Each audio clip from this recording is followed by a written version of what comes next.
You are watching WPTV, award-winning college television.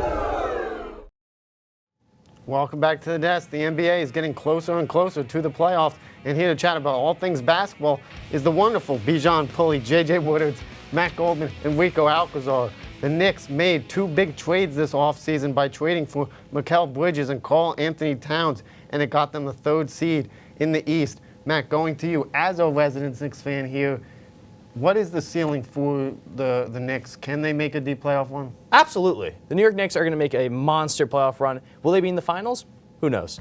Jalen Brunson's back. I'm excited. I can't wait. The seventh-ranked defense in the NBA. They have a net rating of 4.5. They have to rely on that. You know, Karl Anthony Towns is a cone on defense. Let's be honest here. The guy can't really move to save his life. But once Josh Hart, OG Anunoby, Deuce McBride, Mitch Robinson get in their rhythm, they'll be fine. So they could possibly beat Boston.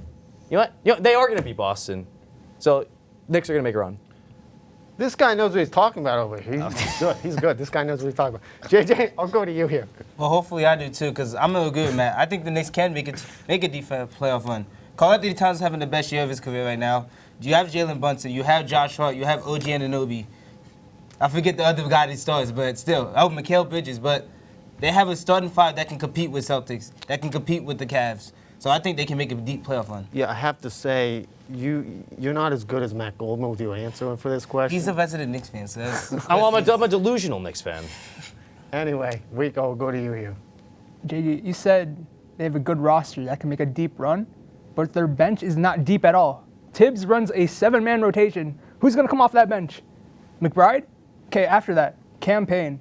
PJ Tucker. PJ Tucker. Landry Shamet. I watched Mitchell Landry Robinson. Shamet. DeLon Wright. DeLon Wright? What is he going to do? Put up 7 points. Okay, but what did he do with Miami last year? Didn't really do anything to impact them to make any run. The Knicks have no chance to make any run. They're going to get swept by Boston if they do face them in the first round. If they get anybody else in the Cavs in the second round, they're not going to go anywhere. Bijan? I'm going to say no. They just don't have the complementary pieces needed to make a deep run. Their starting five, as y'all mentioned, one of the best in the league. When you look at their bench, it's kind of like, you trust Miles McBride in a playoff series, but Mitchell Robinson you can't fully trust because of his injury problems. And then what? We're looking at DeLon Wright, Cam Payne, Landry Shamet, who are either flawed offensively or defensively. You need more than just the stars to make a deep run. Since getting Jimmy Butler at the trade deadline, the Warriors have a 22-6 record, making NBA fans question what can they do in the postseason. JJ, I'll go to you. What is the ceiling for the Golden State Warriors? This team can make a finals run. I mean, Steph Curry is playing he's turning back the clock. He's playing some of the best ball of his career. But this starting five is Curry, Green, Jimmy Butler, Podziemski, and Moody. They're 15-2.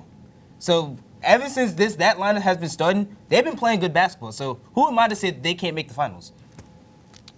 Bijan. I'm going to go with conference finals. Since trading for Jimmy Butler, I have some stats here. They have the 6th best offensive rating, 4th best defensive rating, and 3rd best net rating in the league. Jimmy's just presence as another guy that can put the ball on the floor and create has taken so much pressure off the Stents and not have to carry the full offensive load. And defensively, he can be that coach on the floor and Draymond as well. Having two elite high basketball IQ guys on defensively just makes the defense so much better. And the complementary pieces are back in their natural roles. I can definitely see them making a conference finals run.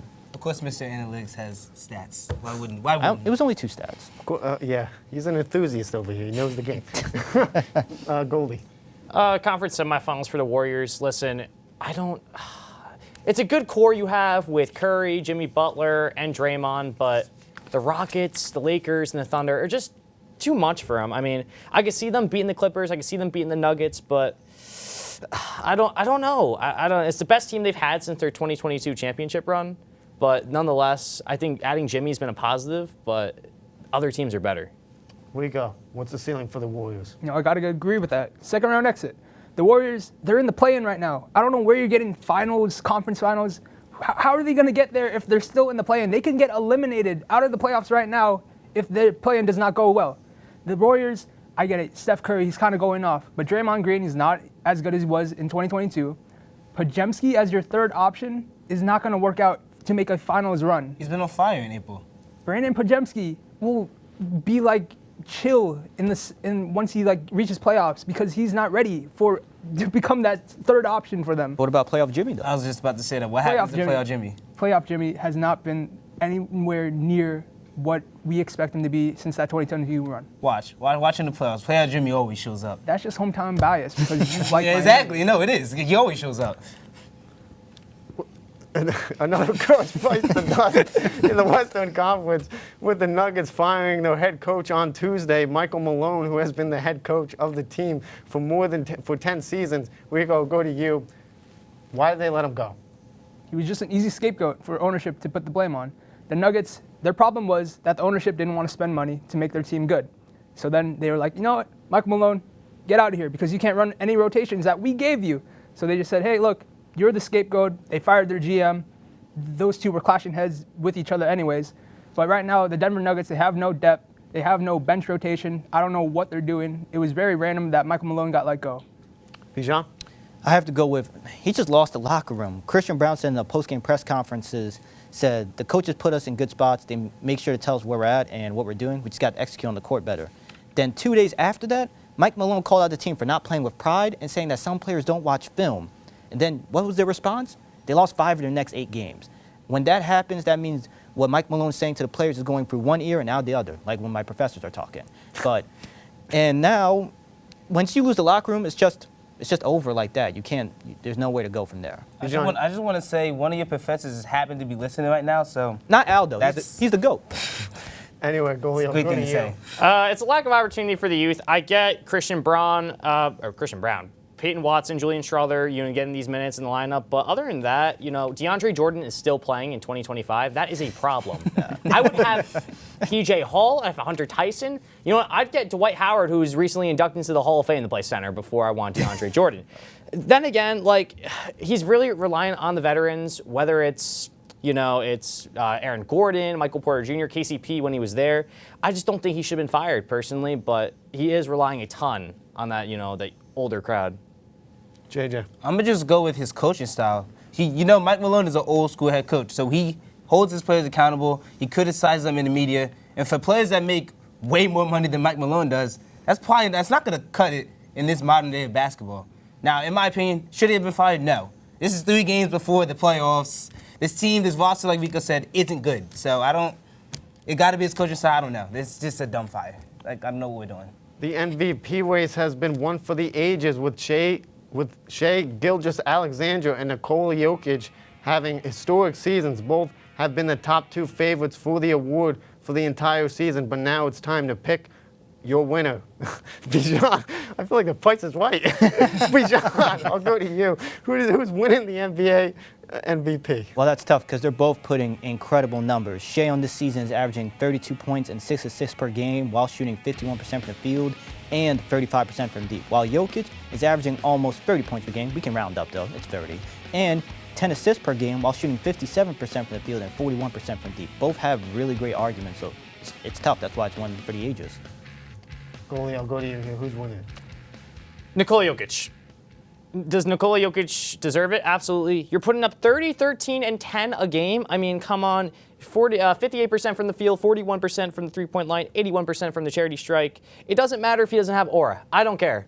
If there's no Jokic, the Nuggets are going to be in last place, hanging out with New Orleans, hanging out with Utah, getting Cooper Flag in the draft. JJ, who's your pick? Who's winning it? It's Shai. My pick was for Shai last year, too. But I feel like this year, he really made a statement. He leads the league in scoring. He's top 5 in steals. He's on the best team in the NBA right now who's looking like the favorites to win the finals. I think this is Shai's year to win it all.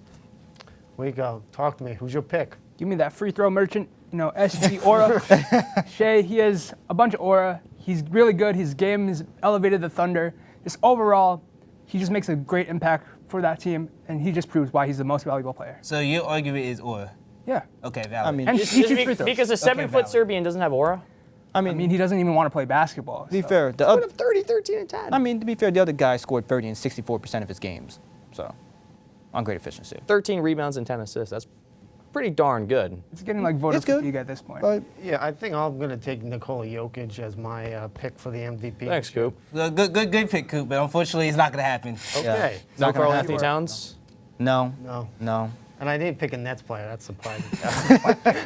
That'll do it for us today on the court. We've got more NBA coming as the first round of the playoffs begin next week. Don't forget to follow us at SportsSWP for updates and more. Thank you to all the cast and crew, and a big shout out to our wonderful studio manager, Al Clark. From Studio B in Hamilton Hall, and from everyone here at the desk, I'm Tyler Cooper saying so long. See you after Good Friday right here on WPTV. No, David, give us